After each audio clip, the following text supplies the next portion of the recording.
This is SPY on the 5-minute time frame. Here are your price targets for Tuesday. We ended the day at $517.38, down 2.91%. To the north side from where we are takes us to resistance and a potential take profit area at 521.74. Above that, 525.22 and roughly 528.72. To the south side, VWAP is in the blue at 517.22. Below that, at another level of support and a potential buy-in area, 514.60. 507.62, 504.01-ish, and at -4 standard deviations, and another potential buy-in area, $500.55. Note the clear sell signal at resistance and the clear buy signal at support. This gap that I talked about previously closed out last week, and I have not taken a look at this since Thursday. And as you can see, we are still going down on the 5-minute time frame and channel. So, whoops, this closed this gap to the south side at 536.93, no longer in play. And this gap touched today, and that gap has been in play. Let me switch this over to the 15 really quick so you can see. This one has been in play since Tuesday the 4th.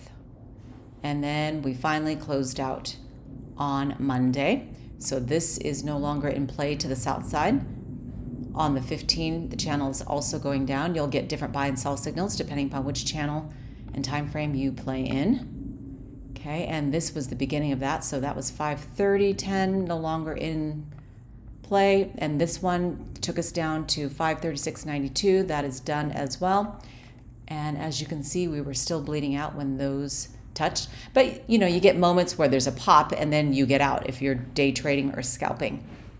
And what else? I never cleaned up this one. So this touched right here. So that was done. Oops, Command Z. I meant to delete the price tag there. And then these were gaps to the upside that I was tracking a long time ago. And again, I have not cleaned up the chart. So that's done at 512.26. And this one, move this out of the way. This one touched to the upside right there at 522.15. Done, done. And again, flipping it over to the different time frames gives you different buy and sell signals. And we are still in an upward channel on the daily, but look at this. We're touching the area of being oversold. I use this as support and resistance, and I drew this line on the monthly, and the lowest we've gotten on the monthly is 18 on the RSI. Right now on the daily, we're at 30. So this could be an opportunity to buy in, but check out all these gaps to the south side. I don't think they've closed out yet. So that's where I have to clean up my chart, and I will do that on another day. But just be aware that there are many landmines to the south side that have not closed on the daily. But since I'm here, why don't I just give you the targets now for the daily time frame. So we are right here to the north side and back at the middle of the trend, and obviously many levels of support and resistance in between, but that will take us to 543.01 and to the nearest -3 standard deviation. The nearest deviation that I'm tracking is at $500.61, which would wipe out this gap right here. But I'll flip this back onto the 5 minutes so you can see what I am doing. So this gap, oops, let me move this.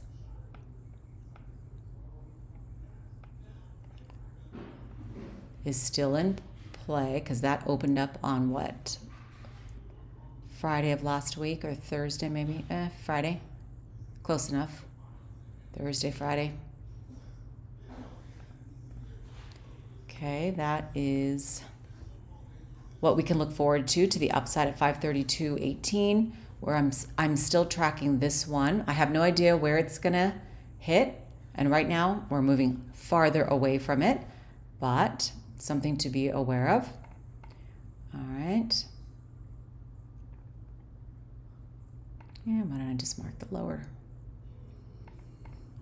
And then this one, not in the channel, not in the zone, not even close, but that would start at roughly 559.82. Again, not there.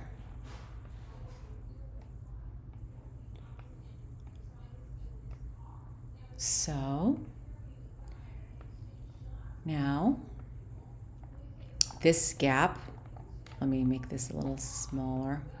Wow, I really extend. Okay, let me just go to the 15 so I can see this better. So this touched right here when we wicked down, and that closed us out at roughly 511.73-ish. Okay, that's done. And then this gap is still in play.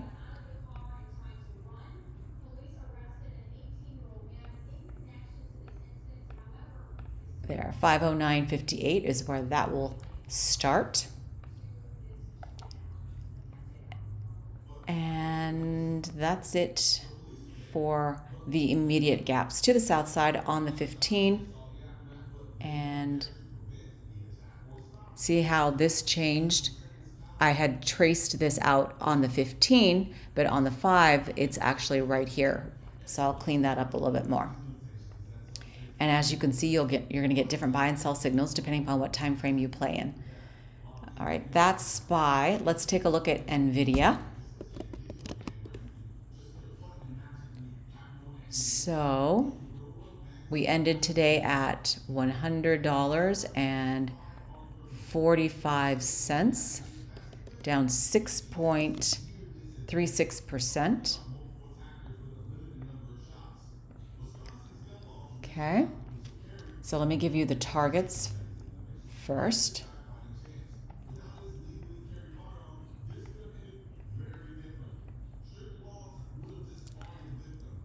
All right, to the north side, 102.61, 104.85, and should we be so lucky to get back to this level, 107.15, but from where we are, I don't know.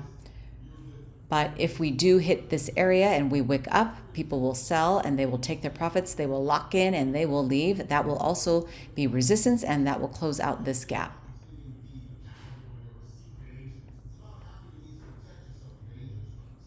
Let's turn that green.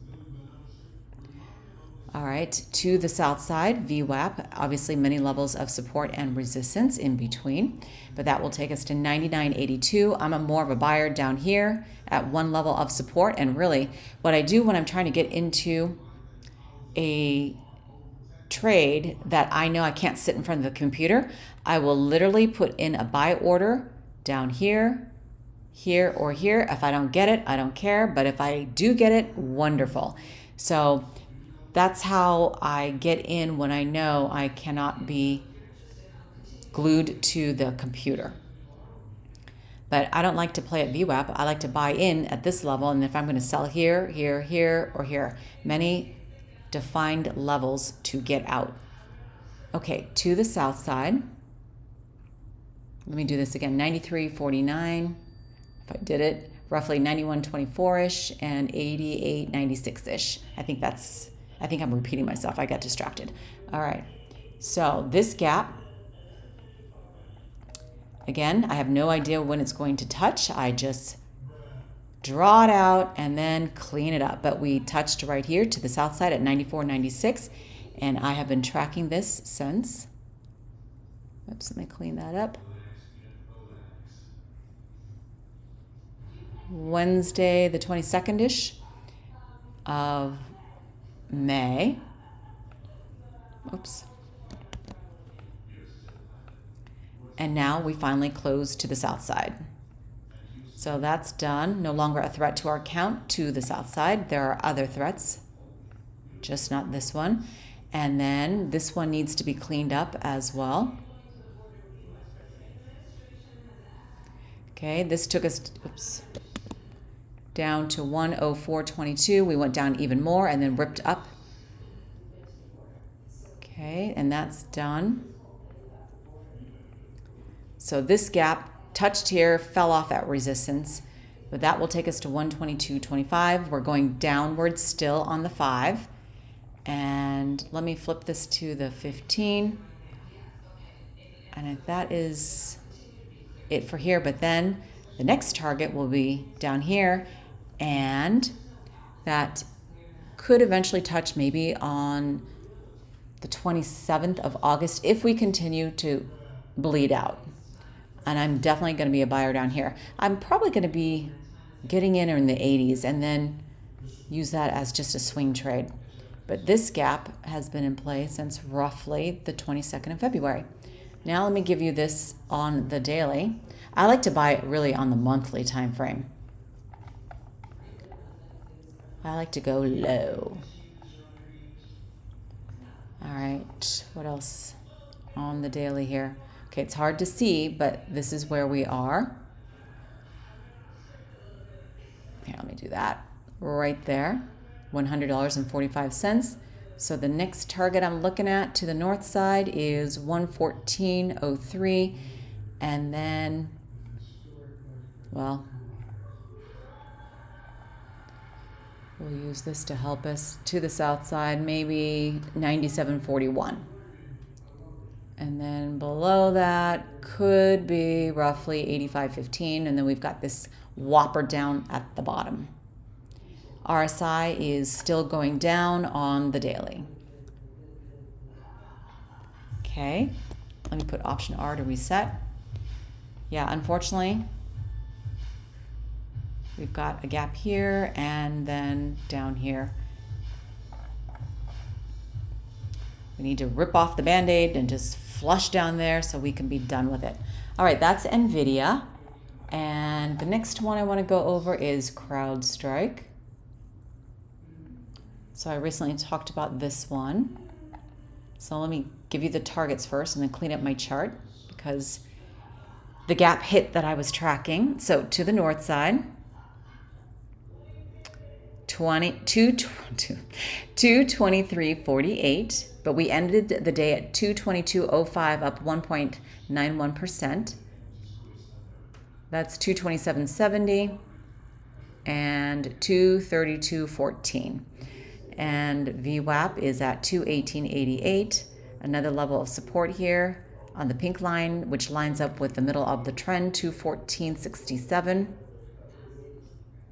205.84, 201.53, and roughly 197.07. And this gap touched to the south side. We bled out, got cauterized, 212.73, and then ran back up, well, to here, fell back down to support, and then did its thing. So then we've got this gap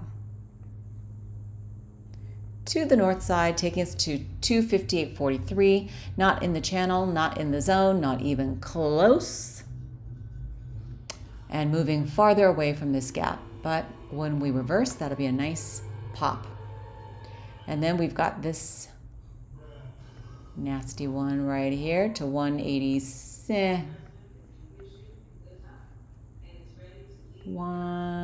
Let's just say 187.01. And if we continue to bleed out, that could touch possibly on Monday the 12th. But note, see, if we landed up here and this wick takes us down, it didn't stay there, it got bought up and then ran some more. Okay, that's the 5 minute. And then what do we got for Intel? Oh God. Intel bled out again. Well, we were down like 7-point-something%, but I did buy in today for myself and my mom. I took a position for myself and a dollar cost average down for my mom. And I should have gotten out a while ago, but silly me. Okay, this is the 5-minute time frame. We ended the day at 2011. We're just going sideways. All right, to the north side takes us to 2159, 2355, 2553. To the south side here, 1766, 1361, 1170, and 975. I put in buy orders and it hit the order. So, yep, we're still going down, and we could continue to go down some more, and then I'll just nibble in some more. But at some point, hopefully it will kind of start to go sideways. Okay, the 1-year price target is $29.97, which represents a 49% return from where we are, if you believe. All right, and that does it for me. That's a look at SPY, NVDA, CrowdStrike, and Intel. Have a great trading day.